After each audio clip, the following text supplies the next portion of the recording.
In a landmark ruling, a coroner in London has confirmed that air pollution contributed to the death of a 9-year-old girl. Ella Kissy Deborah's death in 2013 was found to have been caused by acute respiratory failure, severe asthma and air pollution exposure. The ruling is the first of its kind in the UK and could increase pressure on the government to deal with illegal levels of air pollution across the country. Our correspondent Tig Enright gave us more details on the ruling.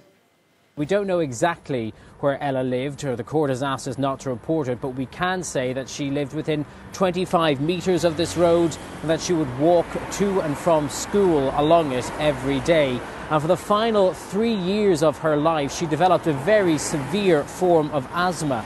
Her mother would frequently find her not breathing. She would have to resuscitate her. She was hospitalised 27 times, and 4 times she had to be put on a ventilator. And in 2013, when she was just 9 years old, Ella did not recover from one of those asthma attacks. The following year there was an inquest and it found the cause of death to be acute respiratory failure caused by severe asthma, but her mother Rosamond wasn't happy to accept that, and in 2019, based on a report which suggested that air pollution could be a contributory factor in developing asthma, she persuaded the High Court to quash that verdict, and that brought us to the verdict that we heard about just today. Now, we know that London has got an air pollution problem. Busy roads like this are very much central to it.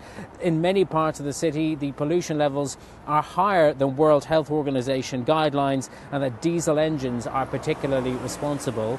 The coroner's hearing heard how the local council knew it was a public health risk, but that it failed to do enough about it, and that it didn't give local residents enough information about the dangers. So the hope is that in adding air pollution as a cause of death on Ella's death certificate, that it will prompt a change in response from the government and other authorities.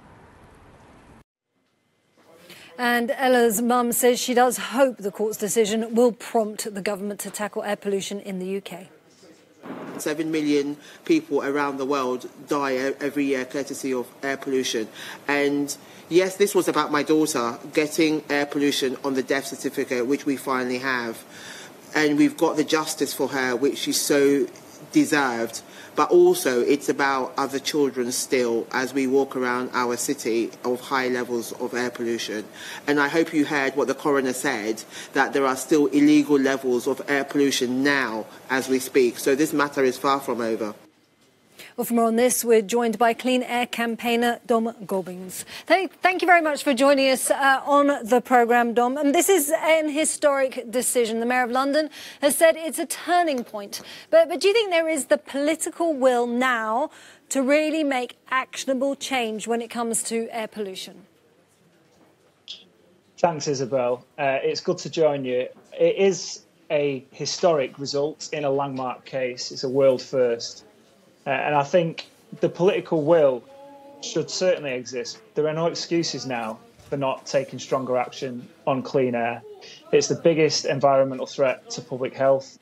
It preys and thrives on inequality, as we've seen in the to COVID as well. So it's a very real issue in the crisis that we face right now. There are no excuses now for further action. There is a bill in front of Parliament right now that can allow the government to introduce higher standards, the WHO, World Health Organization standards that your reporter described. So the will needs to be there, the reason to do it is there, and the opportunity is there.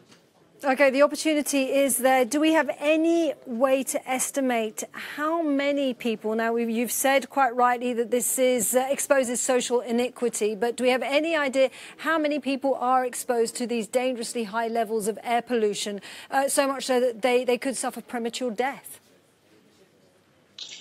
Yeah, I mean, there are hundreds of thousands, if not millions of people in the United Kingdom that are exposed to toxic air on a daily basis. People who live near busy roads, who tend to be people on lower incomes, are more exposed. And the latest thinking is that it contributes to between 40 and 50,000 deaths in the UK every year. But one of the reasons why this is such a landmark case and a landmark result is that it will allow us now to look into the mortality rates associated directly with air pollution in much more detail, and have much more targeted local action backed by proper national policy and legislation to really deal with the scourge of toxic air once and for all, and make sure that tragic cases like Ella's death don't happen again.